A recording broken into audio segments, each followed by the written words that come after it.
Naging matagumpay ang kauna-unahang regional conference and skills competition ng Mechatronics and Robotics Society of the Philippines Pampanga Chapter noong Mayo 24 taong 2024 na ginanap sa Don Honorio Ventura State University. Ito ay dinaluhan ng mga estudyante, guro at industry practitioners mula sa mga bayan at lalawigan ng Region 3. Maliban sa mga delegasyon, kasama ang STI, PSAU at Holy Cross College, iilang industry sponsors ang dumalo din.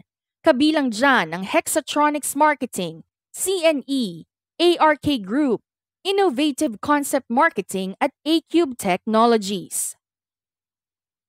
Isang makabuluhang mensahe ang ibinigay ng CHED Region 3 Director na si Dr. Laura Yusi, kung saan hinikayat niya ang mga academic institution na gawing disruptive and innovative ang kalidad at antas ng pag-aaral sa higher education.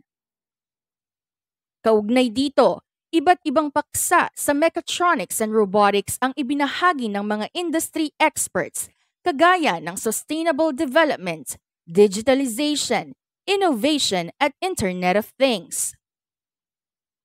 Sa pamumuno ng MRSP Chapter President na si Dr. Rani B. Canlas, ang Vice President for Research, Innovation, Training and Extension ng DAVSU, inaasahan na hindi lamang ito ang una at huling pagkakataon na ang Pampanga Chapter ng MRSP ay makapag-organisa ng isang pagtitipong pangrehiyon na magpapalawak sa kaalaman ng mga estudyante, guro at enthusiast.